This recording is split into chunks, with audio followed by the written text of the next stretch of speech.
ಇತ್ತೀಚಿನ ಸಂಚಿಕೆಗಳನ್ನು ಜಾಹೀರಾತಿನ ಕಿರಿಕಿರಿ ಇಲ್ಲದೆ ನೋಡಿ.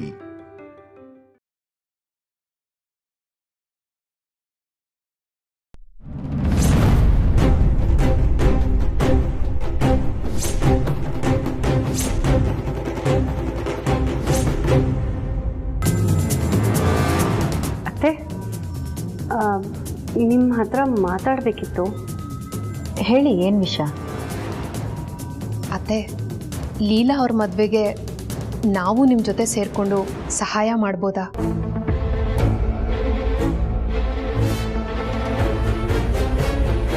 ಬೇಡ ದುರ್ಗಾ, ನಾನು ಅಭಿ ಹೆಲ್ಪ್ ತಗೋತೀನಿ. ಯಾಕತ್ತೆ, ಯಾಕೆ ಬೇಡ ಅಂತಿದ್ದೀರಾ? ನಿಮ್ಮಿಬ್ರಿಗೂ ಲೀಲಾ ಅನ್ಕೊಂಡ್ರೆ ಮೊದಲಿಂದನೂ ಆಗಲ್ಲ ಅಂತ ನನಗೆ ಚೆನ್ನಾಗಿ ಗೊತ್ತಿದೆ. ಅತ್ತೆ, ನಾವು ಅವತ್ತೇ ಈ ವಿಷಯದ ಬಗ್ಗೆ ಕ್ಲಾರಿಟಿ ಕೊಟ್ವಿ ಅಲ್ವಾ?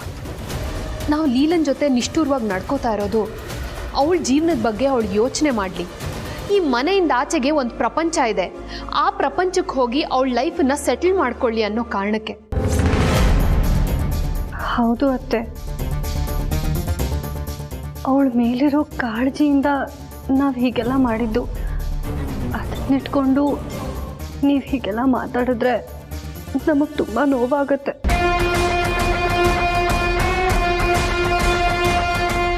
ಸರು, ನೀನು ಅಳಬೇಡ. ಒಂದು ಹೆಣ್ಣಿನ ಮನಸ್ಸು ಇನ್ನೊಂದು ಹೆಣ್ಣಿಗೆ ಅರ್ಥ ಆಗೋದಂತೆ. ನಮ್ಮ ಮನಸ್ಸಲ್ಲಿ ಏನಿದೆ ಅನ್ನೋದು ಇವತ್ತು ಅತ್ತೆಗೆ ಅರ್ಥ ಆಗದೆ ಇರ್ಬೋದು, ಆದರೆ ಲೀಲಾ ಜೀವನ ದಡ ಸೇರಿದ್ರೆ ಖುಷಿ ಪಡೋ ಮೊದಲನೇ ವ್ಯಕ್ತಿಗಳೇ ನಾವು ಅನ್ನೋದು ಅತ್ತೆಗೆ ಒಂದಲ್ಲ ಒಂದಿನ ಅರ್ಥ ಆಗುತ್ತೆ. ನೀನು ಅಳ್ಬೇಡ, ನೀ ಅಳ್ಬೇಡಪ್ಪ. ಸಾರಿ ಅತ್ತೆ, ಕಂಟ್ರೋಲ್ ಮಾಡೋದಕ್ಕೆ ಟ್ರೈ ಮಾಡಿದೆ, ಆಗಲಿಲ್ಲ. ತುಂಬ ಇಮೋಷ್ನಲ್ ಆಗಿಬಿಟ್ಟೆ. ನಮ್ಮಿಂದ ನಿಮ್ಮ ಮೂಡ್ ಹಾಳಾಗಿದ್ದರೆ ವಿ ಆರ್ ರಿಯಲಿ ಸಾರಿ. ಬನ್ನಿ ಅಕ್ಕ, ಹೋಗೋಣ.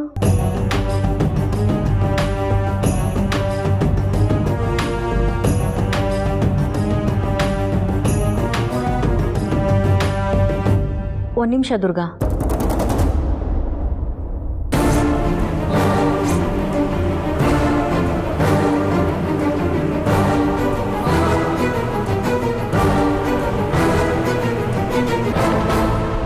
ಹೇಳಿಯತ್ತೆ, ಲೀಲಾ ಜೀವನ ಚೆನ್ನಾಗಿರಬೇಕು ಅಂತ ನೀವು ಇಷ್ಟೆಲ್ಲ ಕೇಳ್ಕೊಳ್ತಿದ್ದೀರ ಅಂದರೆ ನನಗೂ ಇಲ್ಲ ಅನ್ನೋದಕ್ಕೆ ಮನಸ್ಸು ಬರ್ತಿಲ್ಲ. ಆದರೆ ಅಭಿನೂ ಒಂದು ಮಾತು ಕೇಳ್ತೀನಿ. ಅವರು ಹ್ಞೂ ಅಂದರೆ ನೀವು ಕೂಡ ಜಾಯ್ನ್ ಆಗ್ಬೋದು.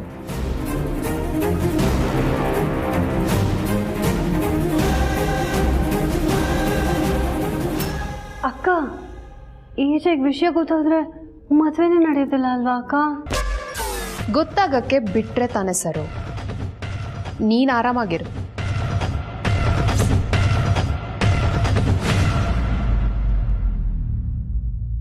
ಓ ಲೀಲಾ, ನೀನು ಈ ಮನೇಲಿರೋ ಕೊನೆ ದಿನಗಳನ್ನ ಕೌಂಟ್ ಮಾಡೋಕ್ಕೆ ಸ್ಟಾರ್ಟ್ ಮಾಡು. ಲೆಕ್ಕ ಬರಲಿಲ್ಲ ಅಂದರೆ ಡೋಂಟ್ ಯು ವರಿ. ಹಾಂ, ನೀನು ಹೊರಗೆ ಹೋಗೋದಕ್ಕೆ ನಿನಗಿಂತ ಜಾಸ್ತಿ ನಾವೇ ಎಕ್ಸೈಟೆಡ್ ಆಗಿದ್ದೀವಿ. ಎಲ್ಲ ಕಡೆಯಿಂದನೂ ಲಾಕ್ ಆಗಿದೆಯಾ ಲೀಲಾ? ಅಲ್ಲಾಡಕ್ಕೆ ಚಾನ್ಸೇ ಇಲ್ಲ. ಪಾಪ.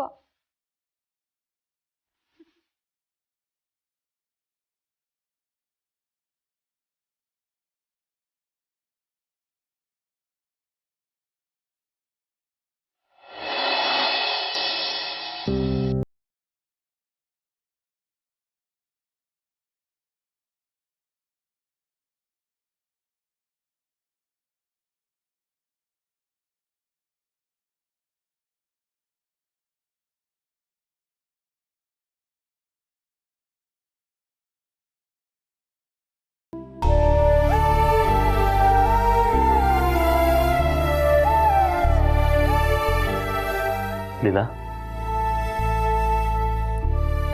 ನೀವ್ಯಾಕೆ ಇಲ್ಲಿವರೆಗೂ ಬರಕ್ಕೆ ಹೋದ್ರಿ? ಕರೆದಿದ್ರೆ ನಾನೇ ಬರ್ತಿದ್ದೆ. ಓಕೆ, ಕೆಲಸ ಇದ್ರೆ ಮಾತ್ರ ನಾನು ನಿನ್ನನ್ನು ಕೂಗಬೇಕಾ? ನಾನಾಗೆ ಮಾತಾಡ್ಸೋಕ್ಕೆ ಹುಡ್ಕೊಂಬರೋಕ್ಕಾಗಲ್ವಾ? ಹಾಗಲ್ಲ, ಏನಾದರೂ ಬೇಕಿತ್ತ ಅಂತ ಕೇಳಿದೆ ಅಷ್ಟೆ. ಹೌದು, ಬೇಕಿತ್ತು.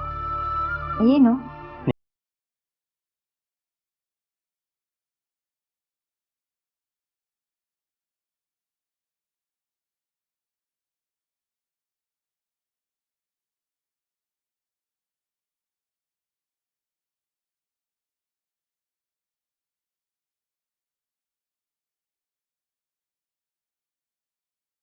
ಸುಳ್ಳು ಹೇಳ್ಬೇಡ.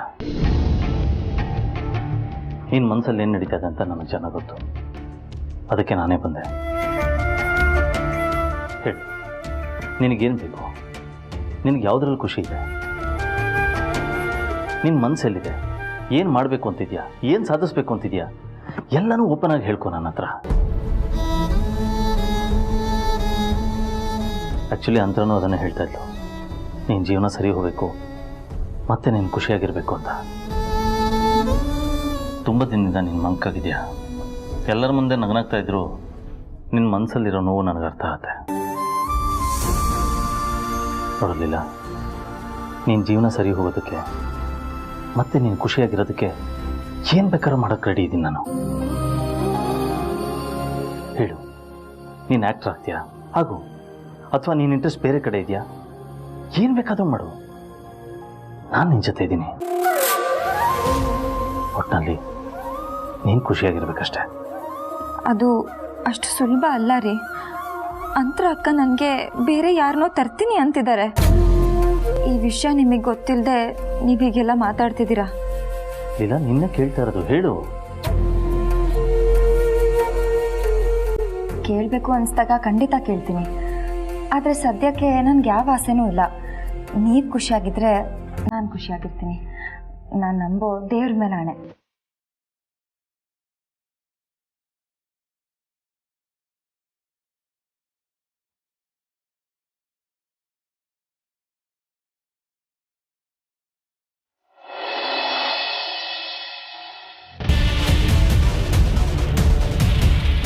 ಇಷ್ಟೇನಾ ಸರು? ಹುಡುಕಿ ಇನ್ನೊಂದಷ್ಟು ತಗೊಂಬಾ. ಅಯ್ಯೋ ಅಕ್ಕ, ಇರೋದನ್ನೆಲ್ಲ ಹುಡುಕಿ ಒಂದು ವರ್ಷದಿಂದ ಈ 3 ಸೀರೆ ಉಟ್ಕೊಂಡಿರಲಿಲ್ಲ, ಅದನ್ನ ತಂದಿಟ್ಟಿದ್ದೀನಿ. ಇನ್ನೂ ಹುಡ್ಕೋ ಅಂದ್ರೆ ಎಲ್ಲಿಂದ ಹುಡುಕ್ಲಕ್ಕ? ಸರಿ ಬಿಡು, ಆ ಎಡವಟ್ಟಿಗೆ ಇಷ್ಟು ಸಾಕು. ಸಾಕು ಅಲ್ಲ, ಅವಳ ಮುಖಕ್ಕೆ ಇದನ್ನೆಲ್ಲ ಉಟ್ಕೊಳ್ಳೋದಿರ್ಲಿ, ನೋಡೋದಕ್ಕೂ ಯೋಗ್ಯತೆ ಇಲ್ಲ. ಏನೋ ಅಯ್ಯೋ ಪಾಪ ಅಂತ ಇಷ್ಟೆಲ್ಲ ಕೊಡ್ತಾ ಇದ್ದೀವಿ. ಸರು, ಏನ್ ಮಾತಾಡ್ತಾ ಇದೀಯಾ? ಕನ್ನಡ. ಸರು, ಏನಿದೆಲ್ಲ? ನೀವ್ಯಾಕಕ್ಕ ಇಷ್ಟೊಂದೆಲ್ಲ ಉಟ್ಕೊತಾ ಇದ್ದೀರಾ? ಅಯ್ಯೋ ಪಾಪ ಅಂತ ಲೀಲಂಗ್ ಇಷ್ಟೆಲ್ಲ ಕೊಡ್ತಾ ಇದೀವಿ, ನೀವು ಬಂದು ಏನು ಅಂತ ಕೇಳಿದ್ರೆ ನಾನೇನು ಹೇಳಿ? ದುರ್ಗಕ್ಕ, ನಿಮ್ಗೆ ಕೇಳ್ತಿರೋದು ಏನಿದೆಲ್ಲ? ಲೀಲಾ ಅತ್ತೆಗೆ ಹಾಕೊಳ್ಳೋಕ್ ಬಟ್ಟೆ ಗತಿಲ್ಲ ಅನ್ಕೊಂಡಿದ್ದೀರಾ? ಅವ್ರ ಈ ಮನೆ ಯಜಮಾನಿ. ಲೀಲಾ ಈ ಮನೆ ಯಜಮಾನಿ ಅಲ್ಲ, ಯಜಮಾನಿ ಆಗ್ಬೇಕು ಅಂತ ಅನ್ಕೊಂಡಿದ್ದವಳು. ಆದ್ರೆ ಏನ್ ಮಾಡ್ತೀಯಾ, ಮೇಲೊಬ್ಬ ಇರ್ತಾನಲ್ಲ, ಅವನ್ ಬಿಡ್ಬೇಕಲ್ಲ. ಪಾಪ ತುಂಬಾ ದೊಡ್ಡ ಕನ್ಸುಗಳನ್ನ ಕಟ್ಕೊಂಡಿದ್ಲು, ಆದ್ರೆ ಅರ್ಧ ದಾರಿಲೇ ಆ ಕನ್ಸುಗಳೆಲ್ಲ ಮುರಿದ್ಬಿತ್ತು. ಪಾಪ ಏನ್ ಮಾಡ್ತಾಳೆ ಹೇಳು? ಈಗಂತೂ ಮನೆ ಕೆಲ್ಸದೊಳಗಿಂತ ಕೀಳಾಗಿ ಬಿದ್ದಿದ್ದಾಳೆ. ಅಂತರ ಅತ್ತೆ ಅಯ್ಯೋ ಪಾಪ ಅಂತ ಅವಳಿಗೊಂದು ಮದುವೆ ಮಾಡಿಸಿ ಕೈ ತೊಳ್ಕೊಳ್ತಿದ್ದಾರೆ. ಅವಳ ಹಣೆ ಬರೋಕ್ಕೆ ಅವಳ ತವ್ರ ಮನೆಯಿಂದ ಒಂದು ಬಿಡಿಗಾಸು ಸಿಗೋದಿಲ್ಲ. ಅದಕ್ಕೆ ನಾನು ದುರ್ಗಾ ಅಕ್ಕ ಇಬ್ರು ಸೇರ್ಕೊಂಡು ಅಯ್ಯೋ ಪಾಪ ಅಂತ ಅವಳಿಗಿಷ್ಟೆಲ್ಲ ಕೊಡ್ತಾ ಇದ್ದೀವಿ. ಇದನ್ನ ಚೀಪ್ ಸೀರೆ ಅಂತ ಅನ್ಕೋಬೇಡ ಲಕ್ಷ್ಮಿ. ನಾವು ಒಂದ್ 2-3 ಸರ್ತಿ ಉಟ್ಕೊಂಡಿರ್ಬೋದು, ಆದ್ರೆ ಡ್ರೈ ಕ್ಲೀನ್ ಮಾಡಿಸಿ ಪ್ಯಾಕ್ ಮಾಡಿ ಅವಳು ಈ ಮನೆ ಬಿಟ್ಟು ಹೋಗುವಾಗ ಅವಳಿಗೆ ಕೊಟ್ಟು ಕಳಿಸ್ತೀವಿ. ನೋಡಿದ್ರ ಅಕ್ಕ, ನನಗೆ ದುರ್ಗಾ ಅಕ್ಕಂಗೆ ಆ ಲೀಲನ್ ಮೇಲೆ ಎಷ್ಟು ಪ್ರೀತಿ ಇದೆ ಅಂತ. ನಾಚಿಕೆ ಆಗ್ಬೇಕು ನಿಮ್ಗೆ. ಕಿಂಚಿತ್ತು ಮನುಷ್ಯತ್ವನೂ ಇಲ್ವಾ? ಮನುಷ್ಯತ್ವ ಇರೋದಕ್ಕೇನೆ ಅವಳನ್ನ ಇನ್ನು ಕುತ್ತಿಗೆ ಹಿಡಿದು ಹೊರಗೆ ಹಾಕ್ದೆ ಈ ಮನೇಲಿ ಉಳಿಸ್ಕೊಂಡಿರೋದು. ನಾಲ್ಗೆ ಬಿಗಿ ಹಿಡಿದು ಮಾತಾಡಿದ್ರೆ ನಿನಗೂ ಒಳ್ಳೇದು, ನಮಗೂ ಒಳ್ಳೇದು. ಇಲ್ಲ ಅಂದ್ರೆ ಏನ್ ಮಾಡ್ತೀರಾ? ಸುಪಾರಿ ಕೊಟ್ಟು ಕೊಲೆ ಮಾಡಿಸ್ತೀರಾ? ನಿಮ್ಮಿಂದ ಅದನ್ನು ನೋಡ್ಬಿಟ್ಟಿದ್ದೀನಿ. ನಾಲ್ಗೆ ಉದ್ದ ಆಗ್ತಿದೆ ಲಕ್ಷ್ಮಿ ಅಕ್ಕ. ಗಂಡ ಜೊತೆಲಿ ಇರ್ಬೇಕಾದ್ರೆ ಇನ್ನೊಂದು ಹುಡ್ಕೊಂಡು ಹುಡುಕ್ತಿದ್ದೀರಲ್ಲ, ನಿಮಗ್ ನಾಚಿಕೆ ಆಗಲ್ವಾ? ಪಾಪ ಪುಣ್ಯ ಅಂತ ಲೆಕ್ಕ ಹಾಕೊಂಡು ಕೂತ್ಕೊಂಡ್ರೆ ಇಲ್ಲಿ ನಮ್ಮ ಅಸ್ತಿತ್ವನೇ ಕಳ್ದು ಹೋಗುತ್ತೆ. ಅದೇನಾಗುತ್ತೋ ಆಗ್ಲಿ, ಲೀಲಂಗೆ ನಾವು ಮದ್ವೆ ಮಾಡಿಸ್ತೀವಿ. ಬರೀ ಮನೆ ಹಾಲ್ ಕೆಲಸ ಮಾಡ್ಕೊಂಡ್ ಬಂದಿರೋ ನಿಮ್ಗೆ ಎಷ್ಟಿರ್ಬೇಕಾದ್ರೆ ಲೀಲಾತೆಯಿಂದ ಒಳ್ಳೆತನ ಕಲ್ತಿರೋ ನನಗೆ ಎಷ್ಟಿರ್ಬೇಡ. ಅದೇನ್ ಮಾಡ್ತಿರೋ ಮಾಡಿ, ನಾನೇ ಮದ್ವೆ ಆಗಕ್ ಬಿಡಲ್ಲ.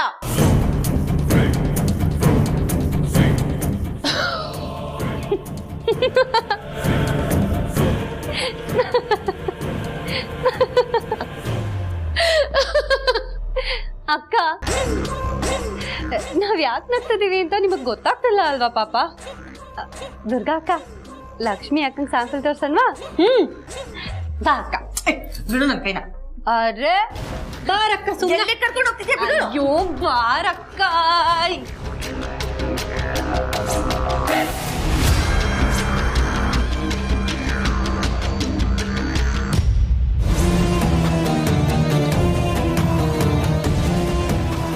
ಅಲ್ಲಿ ಏನ್ ನಡೀತಾ ಇದೆ ಅಂತ ವಿವರಿಸ್ಬೇಕಾಗಿರೋ ಅವಶ್ಯಕತೆ ಇಲ್ಲ.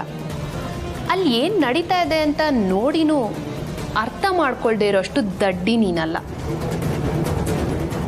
ಇಲ್ಲ ಸರ್, ಇವರೆಲ್ಲ ಬೇಡ, ಬೇರೆ ಗಂಡುಗಳಿದ್ರೆ ತೋರಿಸಿ. ನಿಮ್ಮ ಹತ್ರ ಇಷ್ಟೇನಾ ಸೆಲೆಕ್ಷನ್ಸ್ ಇರೋದು?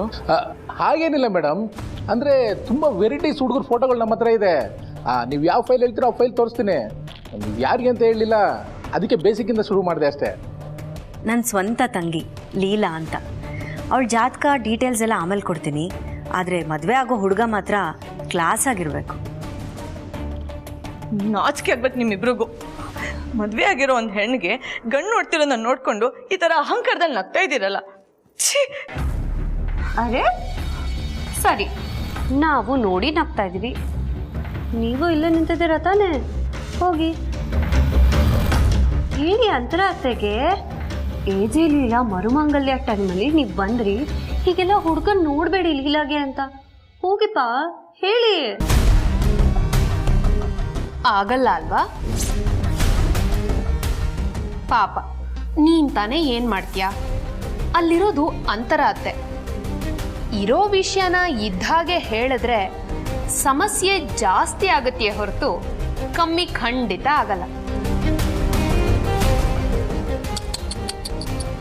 ನಿನ್ನ ನೋಡ್ತಿದ್ರೆ ಕರಳೆ ಕಿತ್ತು ಬರುತ್ತೆ ಲಕ್ಷ್ಮಿ. ಲೀಲನ್ ಕಂಡ್ರೆ ಅದೇನ್ ಪ್ರೀತಿ, ಅದೇನ್ ವಿಶ್ವಾಸ ಅಲ್ವಾ ಸರು? ಚೆನ್ನಾಗಿ ಹೇಳಿದ್ರಿ ಅಕ್ಕ. ಅದೇನ್ ಪ್ರೀತಿ, ಅದೇನ್ ವಿಶ್ವಾಸ. ಅಬ್ಬಬ್ಬಬ್ಬ. ಅರೆ ಅಲ್ಲೋಡಿ, ಇವಾಗ ತಾನೇ ಲೀಲಂಗ್ ಬೈಕೋತಾ ಇದ್ವಿ, ಅವಳೇ ಬಂದ್ಬಿಡಿದಾಳೆ. ಅಕ್ಕ ಕರೆದ್ರಂತೆ, ಬಾ ಲೀಲಾ ಕೂತ್ಕೋ. 3 ವರ್ಷ ಆಯಸ್ಸು ನಿಮ್ ಲೀಲಾಗೆ. ಸರ್ ನೋಡಿ, ಇವಳೇ ಹುಡುಗಿ, ಇವಳಿಗೆ ಹುಡುಗನ ಹುಡುಕ್ತಿರೋದು. ನೋಡಿ ಎಷ್ಟು ಲಕ್ಷಣವಾಗಿದ್ದಾಳೆ ಅಂತ. ನಮ್ಮ ಹುಡುಗಿ ನೋಡಿದ್ರೆ ಹೇಳ್ಬೋದು ಚಿನ್ನದಂಥ ಹುಡುಗಿ ಅಂತ. ನಮ್ಮ ಲೀಲಾ ಆಭರಣಕ್ಕೆ ಬಳಸೋ ಕಲ್ಬೆರಕೆ ಚಿನ್ನ ಅಲ್ಲ, ಅಪರಂಜಿ ಚಿನ್ನ.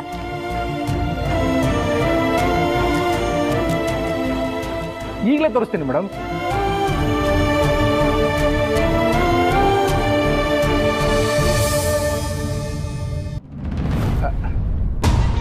ಮೇಡಮ್, ಈ ಹುಡುಗ ಅಭಿಜಿತ್ ಅಂದ್ಬಿಟ್ಟು ದುಬೈನಲ್ಲಿ ಬಿಸ್ನೆಸ್ ಮಾಡ್ಕೊಂಡಿದ್ದ, ಇವಾಗ ಇಂಡಿಯಾದಲ್ಲೇ ಸೆಟ್ಲ್ ಆಗಿದ್ದಾನೆ ಮೇಡಮ್.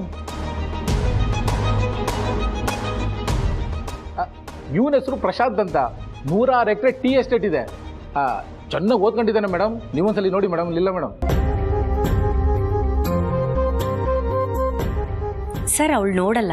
ನನ್ನ ತಂಗಿ ಬಗ್ಗೆ ಆಗಲೇ ಹೇಳಿದ್ನಲ್ವಾ, ಮತ್ತೆ ಕೇಳ್ತಿರಲ್ಲ. ನೋಡಿ, ಹುಡುಗನ್ ನೋಡಿದ ತಕ್ಷಣ ಇವನೇ ನನ್ನ ಬಾಳ ಸಂಗಾತಿ ಆಗಬೇಕು ಅಂತ ನಮ್ಮ ಲೀಲಾಗನ್ನಿಸ್ಬೇಕು.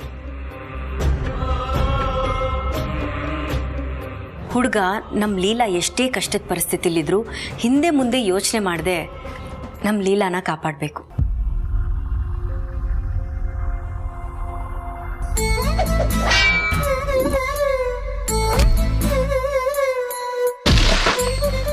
ಯಾರೋ ನೀನು? ಇವಳು ಗಂಡ.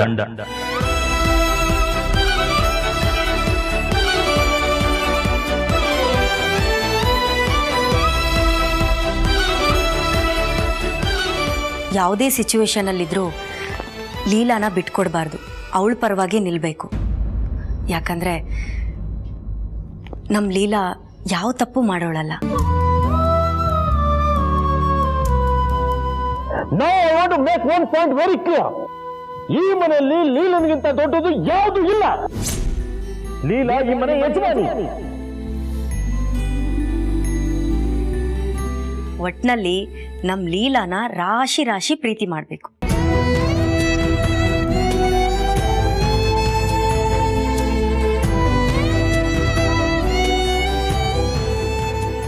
I love you Leela.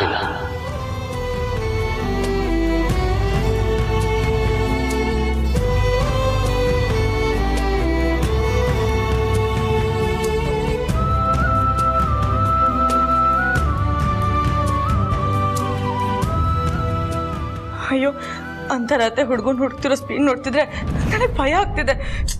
ಅಕ್ಕ ಹೆದರ್ಕೋಬೇಡಿ ಅಕ್ಕ, ನೋಡಿ ಎಂತೆಂಥ ಕ್ವಾಲಿಟೀಸ್ ಹೇಳ್ತಿದ್ದಾರೆ. ಅಂಥ ಕ್ವಾಲಿಟೀಸ್ ಇರೋ ಹುಡುಗ ನಮ್ಮ ಲೀಲಂಗೆ ಸಿಕ್ಕಿದ್ರೆ ಎಷ್ಟು ಚೆನ್ನಾಗಿರತ್ತಲ್ವಾ, ನೀವೇ ಹೇಳಿ. ಸರಿ ಮೇಡಮ್, ನೀವು ಹೇಳಿದ್ದನ್ನೆಲ್ಲ ಕೇಳಿಸ್ಕೊಂಡೆ. ಹುಡುಗ ಮೊದಲು ಗುಣವಂತನಾಗಿರ್ಬೇಕು, ಹಣ ಆಮೇಲೆ ಅಂತ ಅರ್ಥ ಆಯಿತು. ಚಿನ್ನದಂತ ನಿಮ್ಮ ಹುಡುಗಿಗೆ ಚಿನ್ನದಂತ ಹುಡುಗನ ಕರ್ಕೊಬರ್ತೀನಿ. ನಾನಿನ್ನು ಬರ್ತೀನಿ ಮೇಡಮ್.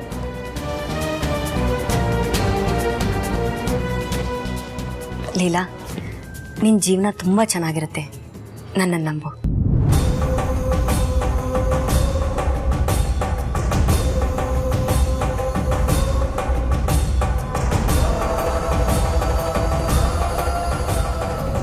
ಇನ್ಮೇಲಾದರೂ ಆ ಲೀಲಾ ಚೆನ್ನಾಗಿರ್ಬೇಕು. ಅವಳಿ ಮನೇಲಿ ಪಟ್ಟಿರೋ ಕಷ್ಟ ಸಾಕು. ಇನ್ಮೇಲಾದರೂ ಸುಖವಾಗಿರ್ಲಿ.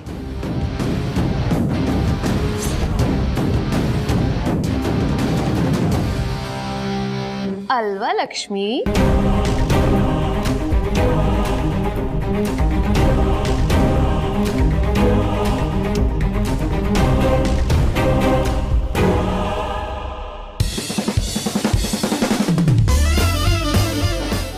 ಸರ್, ಅಣ್ಣ ತಮ್ಮ ಸೇರ್ಕೊಂಡು ಏನೋ ಆಪರೇಷನ್ ಮಾಡ್ತಿದ್ದೀರಾ ಸರ್? ವಿಶ್ವರೂಪ್, ಸುಮ್ಮನಿರ್ರಿ. ನಿಮ್ ಲವ್ ಒಳ್ಳೇದಾಗ್ಲಿ ಅಂತ ನಾವು ಇಷ್ಟು ಕಷ್ಟ ಬೀಳ್ತಿದ್ರೆ ನೀವು ನೋಡಿದ್ರೆ ಆಪರೇಷನ್ ಅಂತಿದ್ದೀರಲ್ಲ. ಸರ್, ಲವ್ ಕಣ್ಣಲ್ಲಿ ಸ್ಟಾರ್ಟ್ ಆಗಿ ಹಾರ್ಟಿಗೆ ಬಂದು ಸೇರುತ್ತೆ. ನೀವು ಹಾರ್ಟ್ ಬಿಟ್ಟು ಕಣ್ಣೇನ್ ಮಾಡ್ತಿದ್ದೀರಾ ಸರ್? ವಿಶ್ವರೂಪ್, ರೂಪನ ನೋಡಿದ ಇದೇ ಕಣ್ತಾನೆ, ಈ ಕಣ್ಣನ್ನ ಕಿತ್ತಾಕ್ಬಿಡೋಣ. ಕಿತ್ತಾಕೋದ? ಸರ್, ನಾನಿನ್ನು ಪ್ರಪಂಚನೇ ನೋಡಿಲ್ಲ. ಅಷ್ಟು ಬೇಗ ಕಣ್ಣು ಕಿತ್ತಾಕ್ಬಿಟ್ರೆ ನಾನು ಏನ್ ನೋಡ್ಲಿ? ಈ ಪ್ರೇಮ್ ಕಣ್ಣು ಯಾರೋ ಕೀಳ್ತಾರೆ ಪಾಪ. ಅವರು ಮೊದಲು ಹೆದರ್ಕೊಂಡಿದ್ದಾರೆ, ನೀನು ಮತ್ತೆ ಹೆದರ್ಸ್ಬೇಡ. ಹಾಂ, ನೀವು ವಿಶ್ವರೂಪ್, ನೀವು ಬುಡ್ಬುಡ್ಗೆ ಗೆಟಪ್ಪಲ್ಲಿ ಏನು ಹೇಳಿದ್ರಿ? ಹಾಂ, ಕಣ್ಣು ಪಕ್ಕ ಸಣ್ಣ ಮಚ್ಚೆ ಇದೆ ಅಂತ. ಅದಕ್ಕೆ ನಿಮ್ಮ ಕಣ್ಣು ಪಕ್ಕ ಇರೋ ಸಣ್ಣ ಮಚ್ಚೆನ ನಾವು ಸ್ಟ್ರಾಂಗ್ ಮಾಡ್ತೀವಿ. ಸೊ ನೀವು ಎದುರುಗಡೆ ಬಂದ ತಕ್ಷಣ ಬಿರುಗಾರಿ ಬರುತ್ತೆ ಅಂದಿದ್ದು, ನಿಮ್ಮನ್ನು ಮುಟ್ಟಿದ್ರೆ ಮಿಂಚಿನ ಸಂಚಲನನೇ ಆಗುತ್ತೆ ಅಂದಿದ್ದು. ಹಾಗೆ ನಿಮ್ಮ ಕಣ್ಣಿನ ಪಕ್ಕ ಒಂದು ಮಚ್ಚೆ ಬಂದ್ರೆ ರೂಪ ನಿಮ್ಗೇನೆ. ನೇತ್ರದಾನ ಮಾಡೋರ್ನ ನೋಡಿ ಹೆಮ್ಮೆ ಪಡ್ತಿದ್ದೆ. ಆದ್ರೆ ಇಲ್ಲಿ ಅಣ್ಣ ತಮ್ಮ ಇಬ್ರು ಸೇರ್ಕೊಂಡು ನನ್ನ ನೇತ್ರ ಪಕ್ಕದಲ್ಲಿ ಇರುವ ಮಚ್ಚೆನ ಸ್ಟ್ರಾಂಗ್ ಮಾಡಿ ನನ್ನ ಪ್ರೇಮ ನಿವೇದನೆಗೆ ಸಪೋರ್ಟ್ ಮಾಡ್ತಿದ್ದೀರಾ. ತುಂಬಾ ಚೆನ್ನಾಗಿದೆ. ಮಾಡಿ ಮಾಡಿ ಮಾಡಿ, ಬೇಗ ಮಾಡಿ ಮಾಡಿ. ಬನ್ನಿ ಬನ್ನಿ.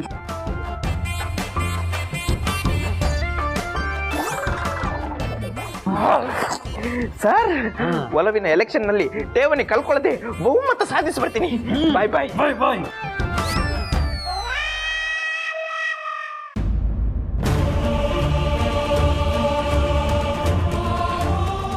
ಅತ್ತೆ, ಬಾ ಲಕ್ಷ್ಮಿ. ಯಾಕೆ ಬೇಜಾರಾಗಿದ್ಯಾ? ಪ್ರಮೋದ್ ಏನಾದರೂ ಹೇಳಿದ್ರಾ? ನಾನು ಮಾತಾಡ್ಲಾ? 24 ಗಂಟೆನೂ ನಿಮಗೆ ಬೇರೆ ಲೈಫ್ನ ಸರಿ ಮಾಡೋದೇ ಕೆಲಸನಾ? ಇಲ್ಲಪ್ಪ, ಅದು ಬಿಟ್ಟು ನಂಗೆ ತುಂಬ ಕೆಲಸ ಇದೆ. ಅಜ್ಜಿಗೆ ಟಾನಿಕ್ ಕೊಡಬೇಕು, ಅಂತರ ಅಕ್ಕಂಗೆ ಟ್ಯಾಬ್ಲೆಟ್ ಕೊಡಬೇಕು, ಮನೇಲಿ ತುಂಬ ಕೆಲಸ ಇದೆ. ಆಮೇಲೆ ಗಾರ್ಡನ್ಗೆ ಹೋಗಿ ನೀರು ಹಾಕಬೇಕು. ಸಿಕ್ಕಾಪಟ್ಟೆ ಕೆಲಸ. ನೀವು ಬೇಕು ಅಂತ ಮಾತಾಡ್ತಿದ್ದೀರೋ ಅಥವಾ ನನಗೆ ಅರ್ಥ ಆಗಲ್ಲ ಅಂತ ಅನ್ಕೊಂಡು ಮಾತಾಡ್ತಿದ್ದೀರೋ? ಲಕ್ಷ್ಮಿ, ಬೆಳಿಗ್ಗೆ ಬೆಳಿಗ್ಗೆ ನಿಂಗೆ ಏನಾಗಿದೆ? ನಿಂಗೆ ಕಾಫಿ ಮಾಡಿಕೊಡ್ತೀನಿ. ಬೇಡ, ನನಗೇನು ಬೇಡ. ಸರಿ, ಹಾಗಿದ್ರೆ ನೀನು ಕೂತಿರು, ನಾನು ನಿಂಗೆ ಟೀ ಮಾಡ್ಕೊಂಡು ಬರ್ತೀನಿ. ಅಲ್ಲ ಅತ್ತೆ, ನೀವು ಯಾಕೆ ಆಕ್ಟಿಂಗ್ ಕ್ಲಾಸ್ನ ಶುರು ಮಾಡಬಾರ್ದು? ನಾನು ಆಕ್ಟಿಂಗ್ ಕ್ಲಾಸಾ? ಯಾಕೆ? ಎಷ್ಟು ಚೆನ್ನಾಗಿ ಆ್ಯಕ್ಟ್ ಮಾಡ್ತೀರಾ. ಎಲ್ಲ ಗೊತ್ತಿದ್ರು ಗೊತ್ತಿಲ್ಲದಿರೋ ಥರ ಇರ್ತೀರ. ಮನಸ್ಸೊಳಗಡೆ ಎಲ್ಲ ಇದ್ರೂ ತೋರಿಸ್ಕೊಡೋದಿಲ್ಲ. ಇದೆಲ್ಲರಿಗೂ ಬರಲ್ಲ, ನಿಮ್ಮಂಥ ಪರ್ಫಾರ್ಮರ್ಸ್ಗೆ ಮಾತ್ರ ಬರೋದು. ಲಕ್ಷ್ಮಿ, ನೀನು ಸುಮ್ಮನೆ ನನ್ನ ಹೊಗಳ್ಬೇಡ. ಆದರೂ ನೀನು ಹೇಳಿದ್ದು ಡಬ್ಬ ಐಡಿಯಾ ಏನಲ್ಲ, ಚೆನ್ನಾಗೇ ಇದೆ. ನಿನ್ನ ಜೊತೆ ಮಾತಾಡ್ತಾ ಮಾತಾಡ್ತಾ ಕಾಫಿ ಮಾಡದೆ ಮರ್ತೋಗಿದ್ದೀನಿ ನಾನು.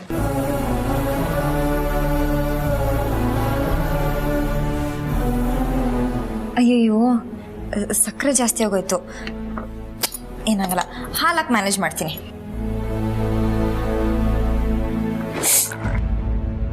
ಹಾಲು ಜಾಸ್ತಿ ಆಗೋಯ್ತು, ಏನು ಮಾಡಲಿ? ಡಿಕಾಕ್ಷನ್ ಹಾಕಿ ಮ್ಯಾನೇಜ್ ಮಾಡ್ತೀನಿ. ನೋಡಿದ್ರಾತೆ, ಮಾಡ್ತಿರೋ ಕಾಫಿಗೆ ಹಾಲು ಜಾಸ್ತಿ ಆದರೆ ಸಕ್ಕರೆ, ಸಕ್ಕರೆ ಜಾಸ್ತಿ ಆದರೆ ಹಾಲು, ಎರಡನ್ನೂ ಮಿಕ್ಸ್ ಮಾಡಿ ಎಷ್ಟು ಚೆನ್ನಾಗಿ ಮ್ಯಾನೇಜ್ ಮಾಡಿಬಿಟ್ರಿ. ಯಾಕೆ ಹೇಳಿ, ಅದೆರಡು ಸಿಹಿಗೆ ಬಳಸುವಂಥ ಪದಾರ್ಥ, ಅದಕ್ಕೆ ಸುಲಭ ಆಗೋಯ್ತು. ಅದೇ ಹಾಲಿಗೆ ಖಾರನೂ ಹುಳಿನೂ ಬಿದ್ದಿದ್ದಿದ್ರೆ ಏನಾಗ್ತಿತ್ತು? ಅಯ್ಯೋಯ್ಯೋ, ಹಾಲು ಹೊಡೆದೋಗುತ್ತೆ, ಏನು ಮಾಡೋಕ್ಕಾಗಲ್ಲ. ಕರೆಕ್ಟ್ ಅಲ್ವಾ ಅತ್ತೆ? ಜೀವನನೂ ಹಾಗೆ ಅಲ್ವಾ? ಲಕ್ಷ್ಮಿ, ನೀನು ಯಾವ್ದಾದ್ರೂ ಪುಸ್ತಕ ಓದ್ಕೊಂಡು ಬಂದಿದ್ಯೋ ಅಥವಾ ಯಾವ್ದಾದ್ರೂ ಸ್ವಾಮೀಜಿ ಪ್ರವಚನ ಕೇಳ್ಕೊಂಡು ಬಂದಿದ್ಯೋ? ಏನೇನೋ ಮಾತಾಡ್ತಿದ್ಯಾ. ಏನೇನೋ ಹೇಳ್ತಿಲ್ಲ ಅತ್ತೆ, ನಿಮ್ಮ ಲೈಫ್ ಬಗ್ಗೆ ಮಾತಾಡ್ತಾ ಇದ್ದೀರಿ. ನೀವು ಏಜೆ ಹಾಲುಜಿ ಅಂತರ ಇರಬೇಕಾಗಿತ್ತು, ಆದರೆ ಅಂತರತೆ ಬಂದ್ಮೇಲೆ ಅದೆಲ್ಲ ಕನ್ಸಾಗೆ ಉಳ್ದೋಯ್ತು. ಜೀವನದಲ್ಲಿ ಏನೋ ಒಂದು ದಾರಿ ಸಿಗುತ್ತೆ ಅಂತ ನಾವೆಲ್ಲ ತುದಿಗಾಲಲ್ಲಿ ನಿಂತಿದ್ದೀವಿ. ಆದರೆ ಅಂತರತೆ ನಿಮ್ಗೆ ಮದ್ವೆ ಮಾಡ್ಸೋಕೆ ಇನ್ನೊಂದು ಹುಡುಗನ ಹುಡುಕ್ತಿದ್ದಾರೆ. ಇದು ಹಾಲಲ್ಲೇ ಹುಳಿ ಹಿಂಡಂಗೆ ಅಂತ ನಿಮ್ಗೆ ಅನ್ನಿಸ್ತಿಲ್ವಾ? ಇದಕ್ಕೆ ಆ ದುರ್ಗಾ ಅಕ್ಕ ಸರು ಸಪೋರ್ಟ್ ಬೇರೆ. ಎಲ್ಲ ವಿಷಯನೂ ಗೊತ್ತಿದ್ರು ನೀವ್ ಯಾಕೆ ಸುಮ್ಮನೆ ಇದ್ದೀರಾ?